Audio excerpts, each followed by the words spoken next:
Un mensaje para hoy. Un mensaje para hoy.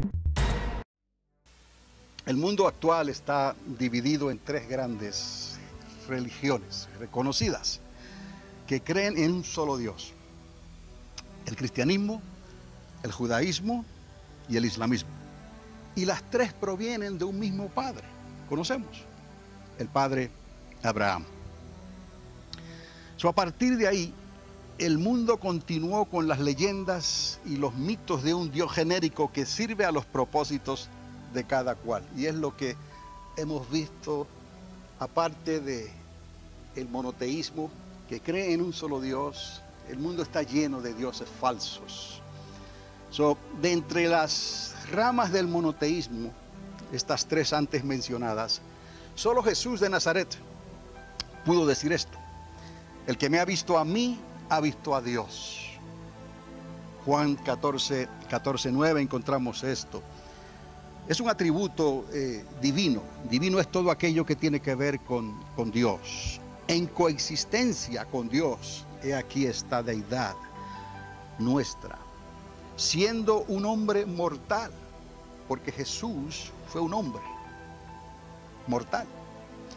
Y donde nadie entonces podrá salvar su alma sin conocerle a Él. Esto lo vamos a considerar entonces más adelante, como les dije. Ahora de estos tres grupos anteriores, el islamismo tiene menos de dónde agarrarse. Le voy a decir por qué. Porque nació tarde, después del judaísmo y después del cristianismo. Vino comenzando en el año 622 después de Cristo, en el verano de ese año, con su profeta Mahoma, no sin antes tomar lo suficiente de sus parientes cercanos.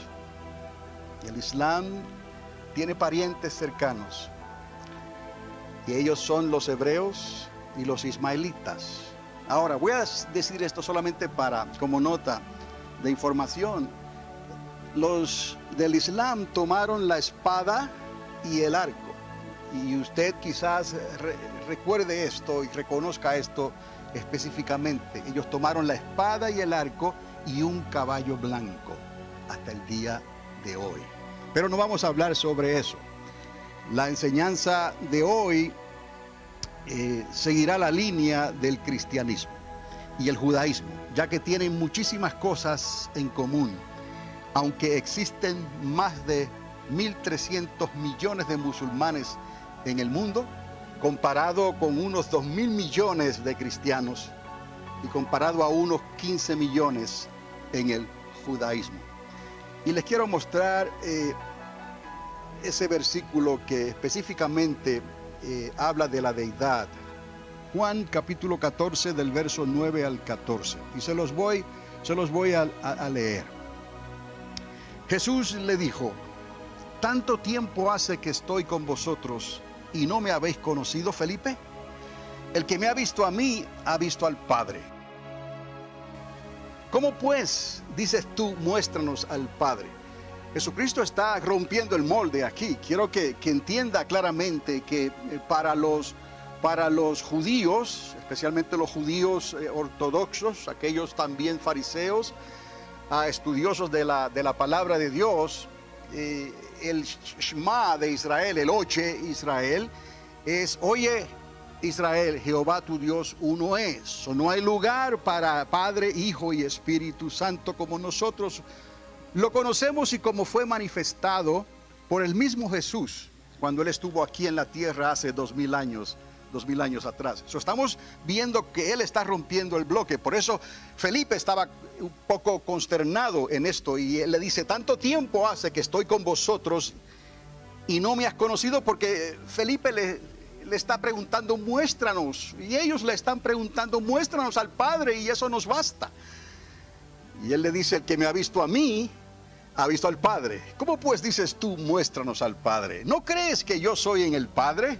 Wow. Y el Padre en mí. Las palabras que yo os hablo, no las hablo por mi propia cuenta, sino que el Padre que mora en mí, Él hace las obras. Creedme entonces que yo soy en el Padre y el Padre en mí. De otra manera, entonces les dice: pues creedme por las mismas por las mismas obras. Así que hoy hablaremos, aunque de manera diferente, les digo, sobre la única profecía en el Antiguo Testamento que detalla claramente la existencia del divino hombre que habitó entre nosotros y en quien Dios, según el apóstol Juan, nos reveló la gloria de su unigénito Hijo. En esta profecía hallamos el tema del mensaje de hoy, que son los 12 atributos del Hijo del Hombre escondidos en la boca del profeta.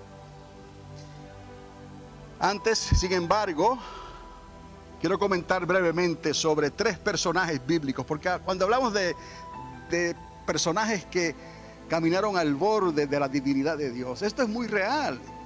Y Dios sí trajo personajes que se mantuvieron fieles a Dios. No eran perfectos, nadie es perfecto. Solo Cristo es perfecto y la perfección que tenemos se la debemos a Cristo Jesús hasta que tengamos los cuerpos glorificados. Pero sí existieron hombres que fueron sombra, tipo de Cristo, divinos se les podría casi decir. Y a veces no pensamos en ellos necesariamente, pensamos en otros y los usamos como ejemplo, tipos de Cristo. Pero estos 3 hombres verdaderamente caminaron al margen de lo divino, como decir, bajo la sombra de la divinidad de Dios. Estas vidas y hazañas les pusieron también, como les dije, al margen de lo divino. Y en su servicio a Dios fueron dotados y escogidos como hombres que en algún momento de sus vidas caminaron bajo la sombra de la divinidad de Dios. Esto quiere decir, oiga, que no hubo otro como ellos antes, ni lo habría después. Son únicos. Que pudiera llevar sus zapatos, no habría quien calzara esos zapatos otra vez. En la Biblia del Nuevo Testamento, entonces Jesús diría lo mismo, se recordarán algunos, de aquel profeta que bautizaba en el río Jordán. Ahora, quiero mencionar brevemente a estos 3 varones, y son Job, David y Salomón.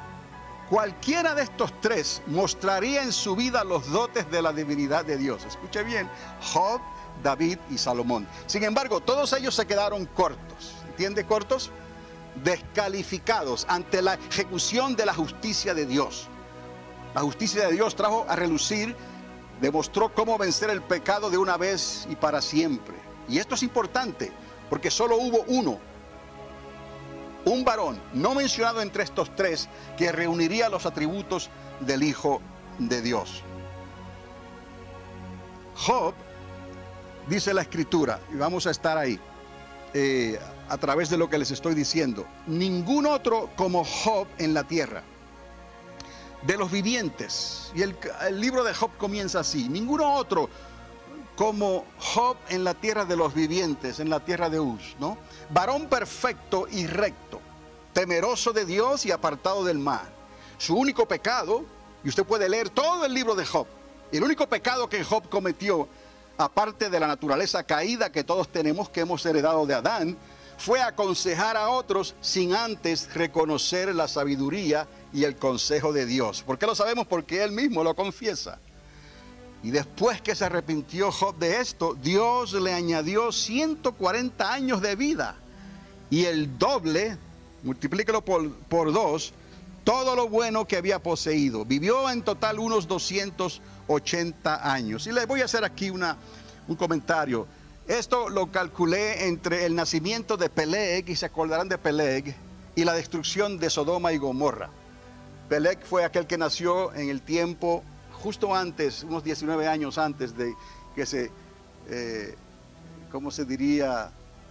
Cuando se inaugurara la Torre de Babel, ¿no? Cuando se dividió la tierra, es lo que Peleg quiere decir. Entre el nacimiento de Peleg y la destrucción de las ciudades de la planicie hay un espacio de 290 años. En ese tiempo vivió Job, acomode esos 280 años ahí. Nació probablemente en los días en que se dividió la tierra, repito, en el año 1757 después de Adán, es cuando nació Peleg, y el tiempo de la Torre de Babel, que fue en el año 1776 después de Adán, y en los días en que se destruyeron las ciudades de la planicie, Sodoma y Gomorra, como les dije, que ocurrió en el año 2047 después de Adán. cuando la actividad angelical, y esto es importante que lo recuerde, actividad angelical todavía era extensa en la tierra. Por eso no se desarrolla el tema de Job de esa manera, que parece que está fuera de lo que el Antiguo Testamento habla después de Moisés y después de Abraham. El rey David, entonces, vamos a ver el segundo personaje. Dice la palabra de Dios que no hubo ninguno otro como David, y le llamó el dulce cantor de Israel. Pero lo más notable de David fue que el único personaje reconocido por Dios. Estamos viendo en estos tres personajes que son únicos. Por eso los estoy usando de ejemplo, porque cualquiera pudo haber dicho, este hombre es divino, casi. ¿Me está entendiendo? Pero no, ninguno de ellos calificó para esto, porque Dios tenía algo especial, muy especial. Y entonces ese secreto lo reveló a la humanidad, y les voy a llevar ahí más adelante. David fue un hombre reconocido por Dios mismo por el corazón y la actitud conforme al corazón de Dios. Y sus proezas como varón de guerra fueron extraordinarias e increíbles ante los ojos de los demás. Y esto lo puso al margen de lo divino. Y Salomón, su hijo, dotado con la sabiduría y la grandeza de Dios, su reinado fue lo más cercano a lo que sería el reino milenial de Cristo en esta tierra. Si usted se pone a pensar y estudia esto y hace una comparación, ¿no?, de ese gran reino del rey Salomón, y usted mira lo que va a ocurrir cuando Cristo venga a esta tierra y establezca su reino milenial, esto es lo más cercano que el hombre pudo tener a lo que viene. Vemos entonces que no hubo mortal sobre la tierra antes ni lo había después de él, con la capacidad de pensamiento y el caudal de riquezas que tenía Salomón. Los que viajaron grandes distancias para estar ante la presencia del rey Salomón, lo hicieron para tener el testimonio de la grandeza del Dios de Israel. Tenían esa curiosidad, querían saber quién era este hombre y quién era el Dios que él servía. Sin lugar a dudas, estos tres personajes mostraron atributos únicos que correspondían a la divinidad de Dios, pero se quedaron cortos a causa, como les dije, de su humanidad. Somos humanos, ¿ven? Pero tenía que venir uno que, siendo humano, era divino al mismo tiempo. Ese que no llevaba la simiente de Adán, ¿no?, la naturaleza de Adán, porque Dios hizo un milagro extraordinario que nunca lo ha hecho ni lo volvió a hacer. Vamos a hablar de eso más adelante. También es bueno recordar, porque va con esto que les voy a decir, en el Nuevo Testamento hay solo una mujer que quedó apartada, confirmada, pudiéramos decir, para Dios. Entre todas las demás se le dijo, llena de gracia eres, y el favor de Dios está sobre ti. Ella caminó indiscutiblemente bajo la sombra de la divinidad del Padre. ¿Y cómo lo sabemos? Tuvo que ser así, amados, para poder concebir en su vientre sin haber conocido varón. Y esto es otra de las cosas que la ciencia no podría explicar en estos momentos, cómo la sombra del omnipotente Dios se reposó sobre ella y ella concibió y trajo al mundo al Hijo de Dios. Ahora, ¿quién como Job, quién como David y su hijo Salomón entre los vivientes? Pudiéramos decir, es razonable. Aún así, la boca del profeta tenía reservado un anuncio. El anuncio que quedaría escondido, vedado ante generaciones de incrédulos durante siglos por venir. ¿Sabe cuánto tiempo pasó? Unos 700 años antes de la redención, desde que el profeta lo decretó con su boca. Y vamos entonces a tocar este tema un poquito más profundamente. Y pudiéramos decir, vamos de lo antiguo a lo nuevo. Pero el anuncio hace eco hoy en día. El anuncio del profeta, ¿no?, hace eco a nuestros oídos hoy en día. día, porque él comienza diciendo: ¿quién ha creído a nuestro anuncio? No existe en toda la Biblia una escritura más clara sobre el Hijo Dios hombre. Los griegos se fascinarían con esto, porque sus mentes estaban llenas de estas cosas. Pero para ellos era un entretenimiento. Eran dioses que ellos crearon en sus mentes, ¿no?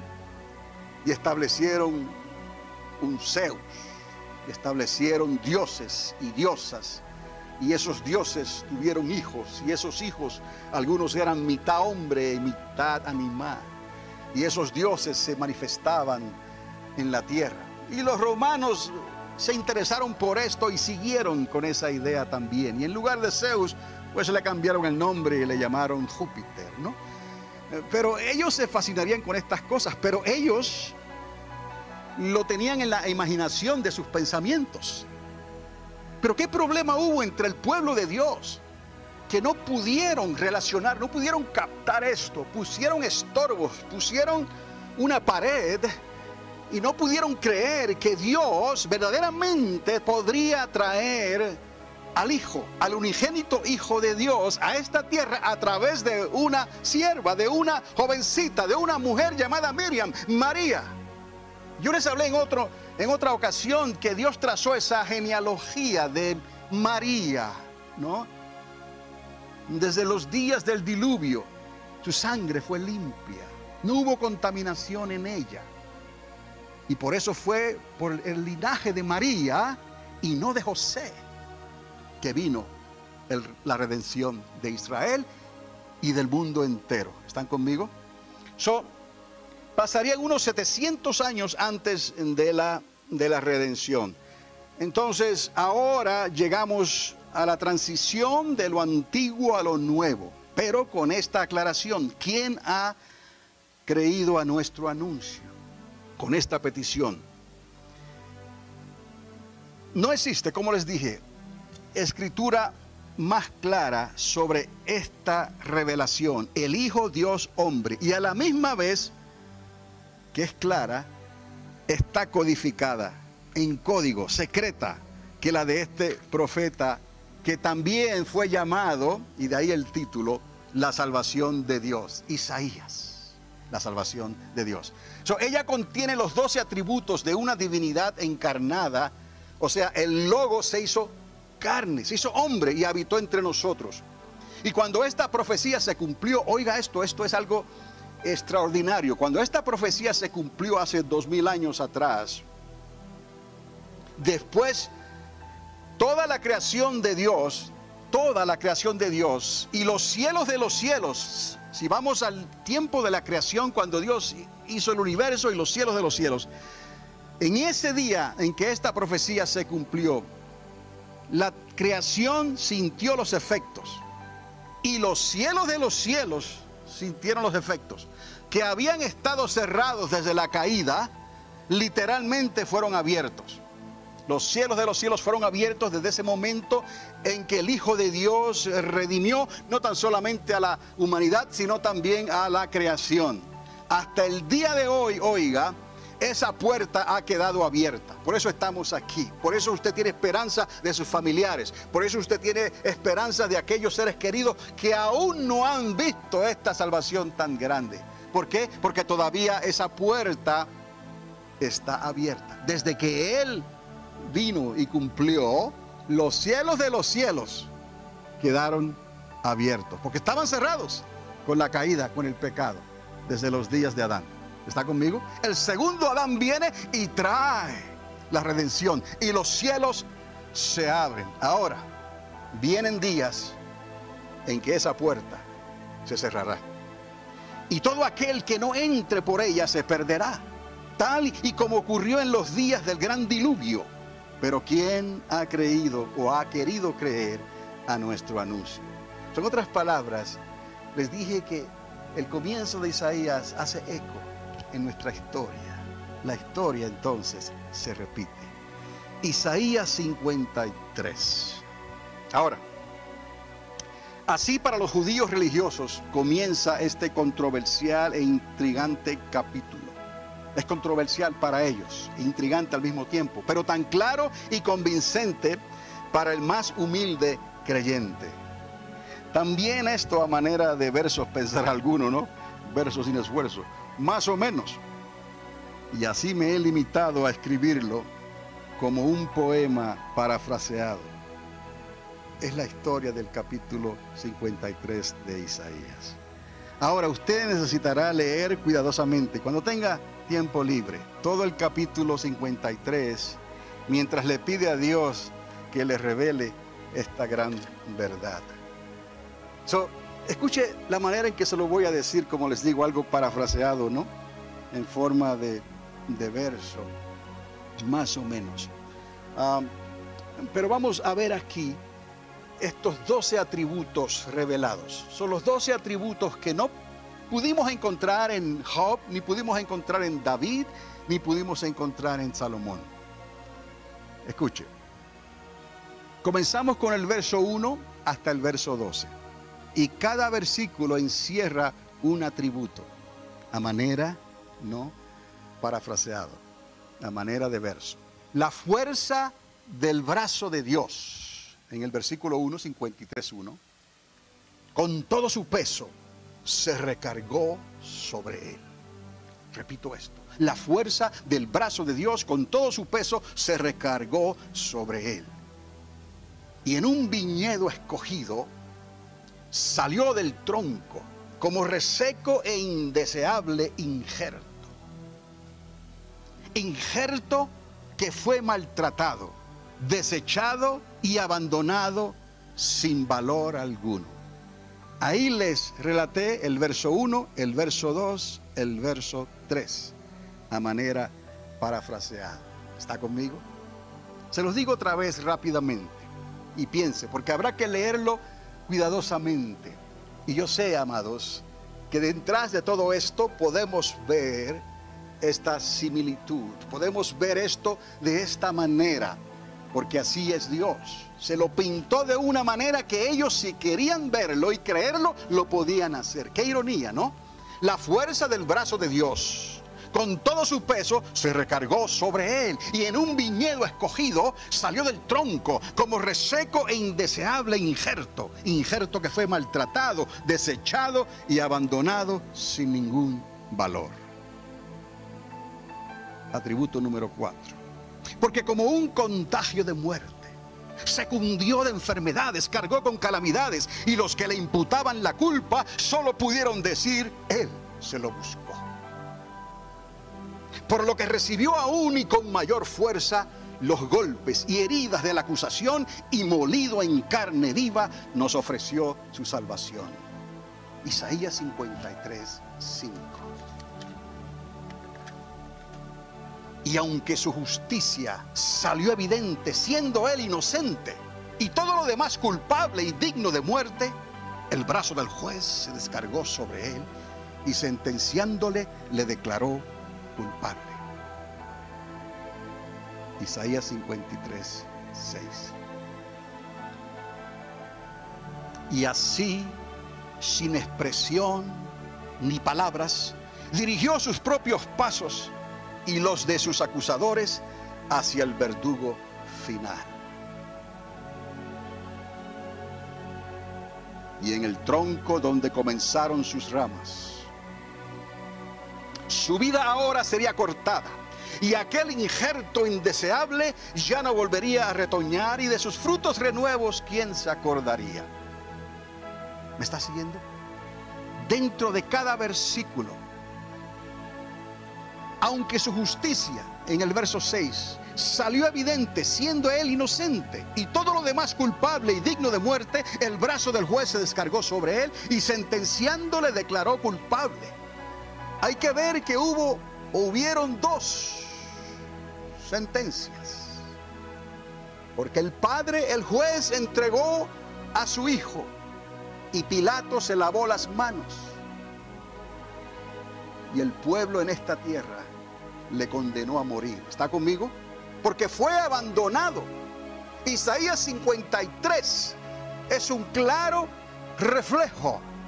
No es un espejismo, es un claro reflejo de lo que el Padre iba a hacer. Y lo puso en prosa, o lo puso como lo puso, escondido en la boca del profeta, para que aquel que quisiera creer y quisiera verlo, lo podía ver y lo quería creer. ¡Qué ironía!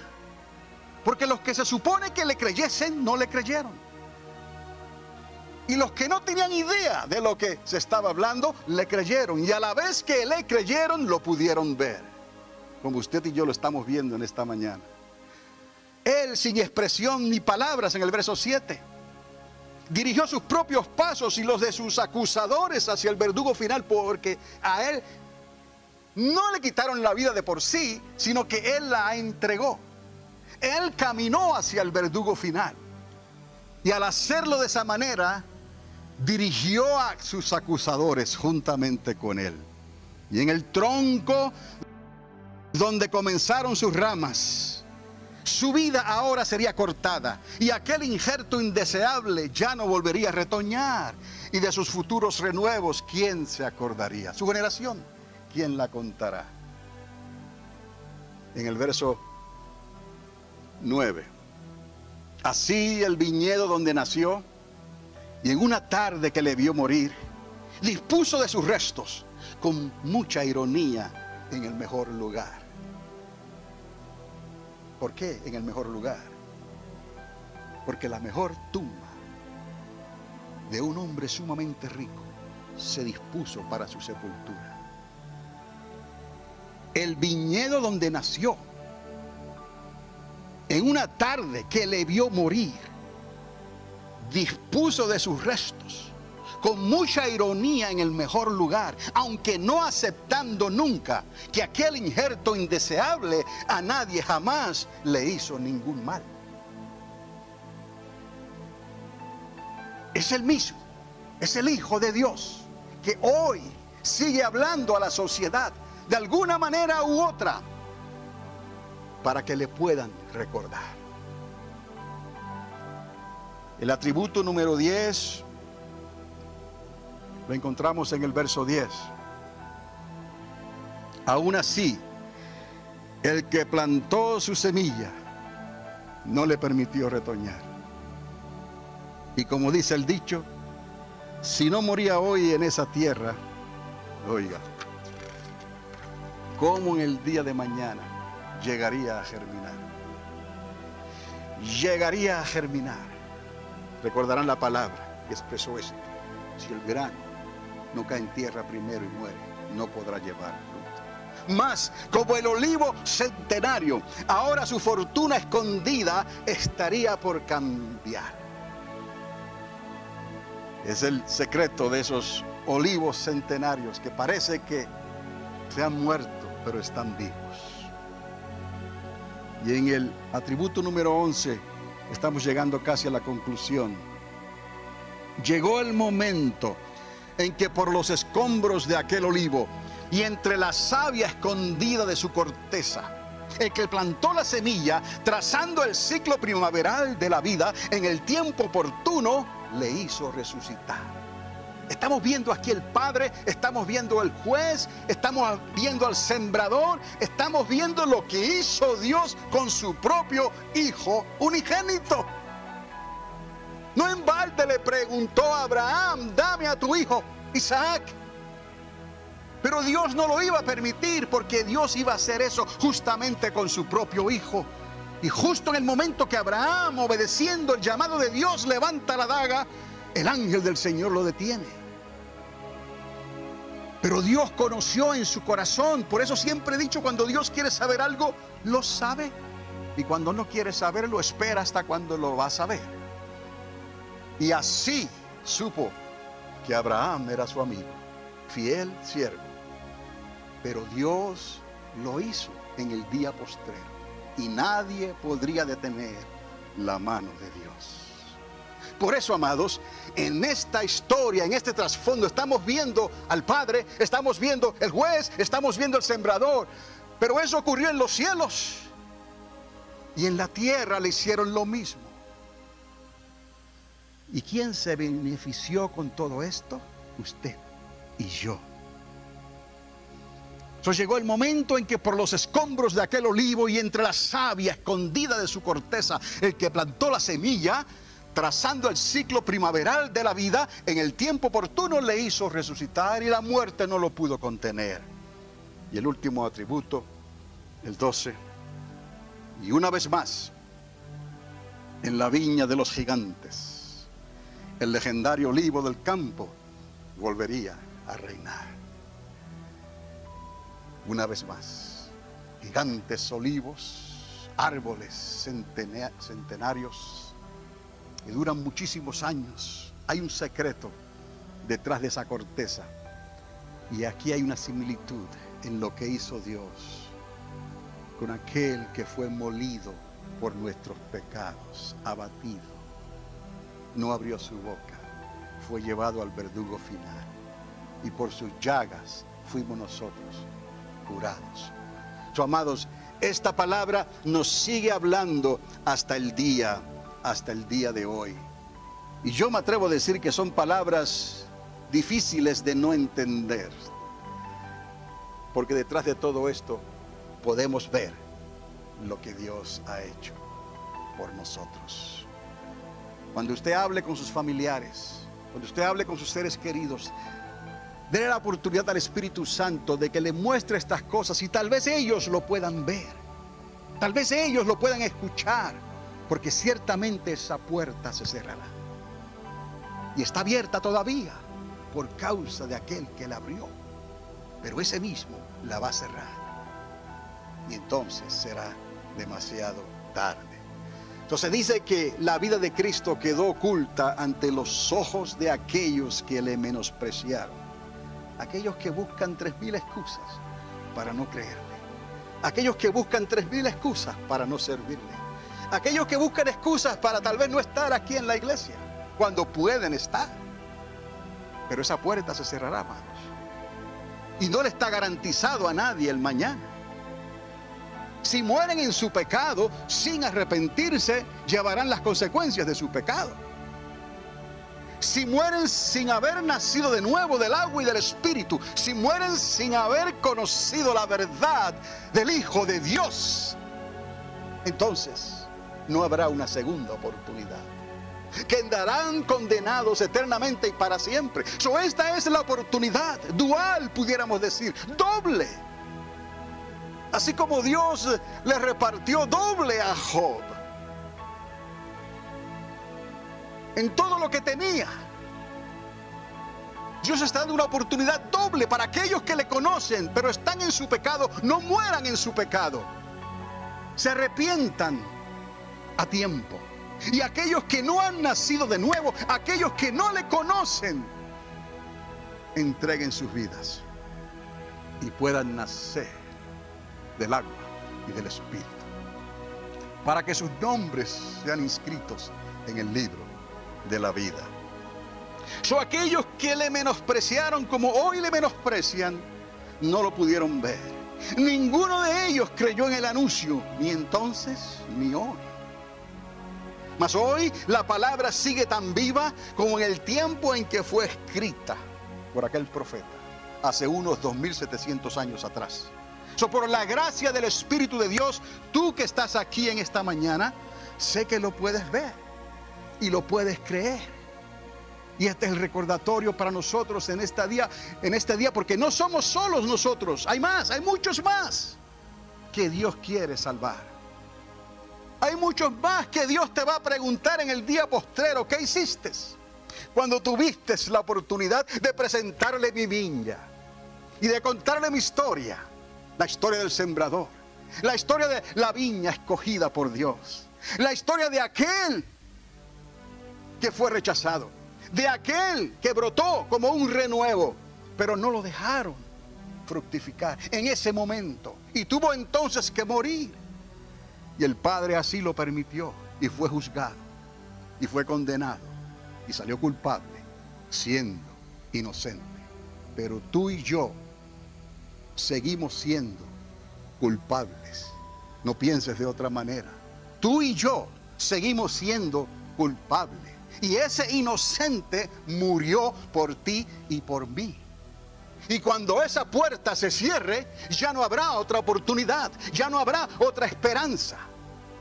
Menospreciaron la sangre, como le quiera llamar. Menospreciaron el holocausto, menospreciaron el sacrificio, menospreciaron su vida, su muerte y su resurrección. Amados, esto es serio.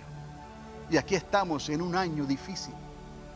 Estamos en una encrucijada, llegando a un tiempo donde la final trompeta está pronto para sonar.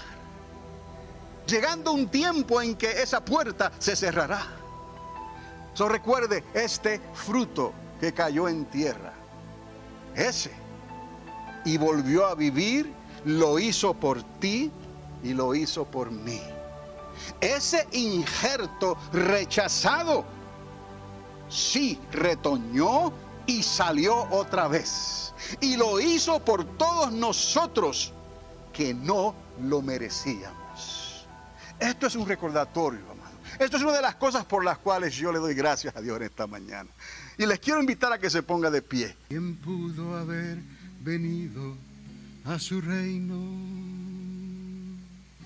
rodeado de 1000 ángeles armados? Mas vino a cumplir las profecías, porque ya estaba escrito que él daría su vida. La gente al pasar maravillada veía que sanaba a los enfermos, los ciegos al tocarle le miraban y todos preguntaban entre sí: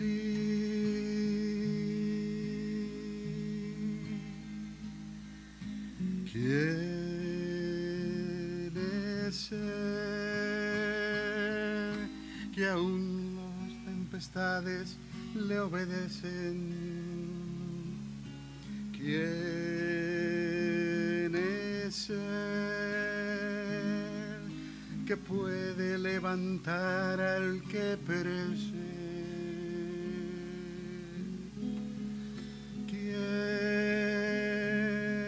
Es él que sabe consolar al que padece.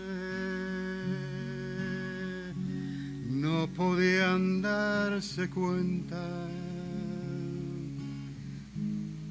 que era el Hijo de Dios. Después lo traicionaron, lo entregaron.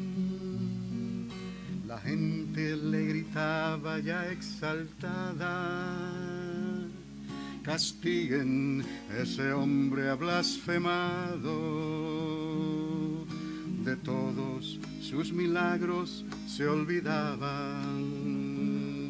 Él todo soportó triste y callado.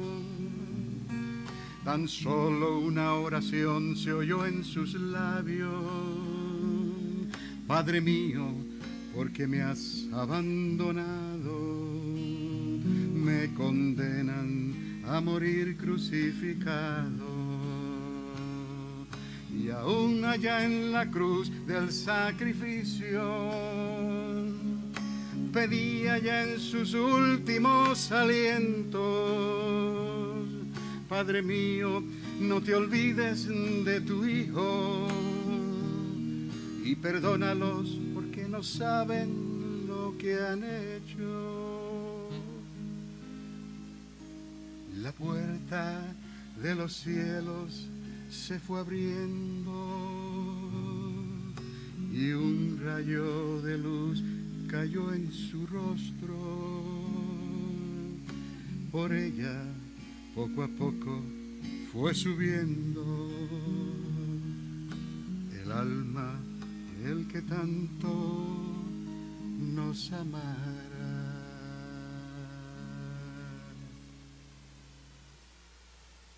Porque la fuerza del brazo de Dios con todo su peso se recargó sobre él, y en un viñedo escogido salió del tronco como reseco e indeseable injerto.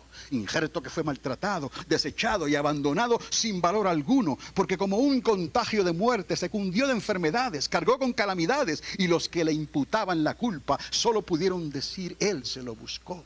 Pero lo que recibió aún y con mayor fuerza los golpes y las heridas de la acusación, y molido en carne viva nos ofreció su salvación, aunque su justicia salió evidente, siendo él inocente, y todo lo demás culpable y digno de muerte, el brazo del juez se descargó sobre él, y sentenciándole le declaró culpable. Y así, sin expresión ni palabras, dirigió sus propios pasos y los de sus acusadores hacia el verdugo final. Y en el tronco donde comenzaron sus ramas, su vida ahora sería cortada, y aquel injerto indeseable ya no volvería a retoñar. Y de sus futuros renuevos se preguntaban quién se acordaría. Así el viñedo donde nació, y en una tarde que le vio morir, dispuso de sus restos con mucha ironía en el mejor lugar, aunque no aceptando nunca que aquel injerto indeseable a nadie jamás le hizo ningún mal. Y aún así el que plantó su semilla, el sembrador, no lo dejó retoñar. Y como dice el dicho, si no moría hoy en esa tierra, ¿cómo en el día de mañana llegaría a germinar? Mas como el olivo centenario, ahora su fortuna escondida estaría por cambiar. Y llegó el momento final en que por los escombros de aquel olivo y entre la savia escondida de su corteza, el que plantó la semilla, el sembrador, trazando el ciclo primaveral de la vida, en el tiempo oportuno le hizo resucitar. Y una vez más, en la viña de los gigantes, el legendario olivo del campo volvería a reinar. Un mensaje para hoy. Un mensaje para hoy.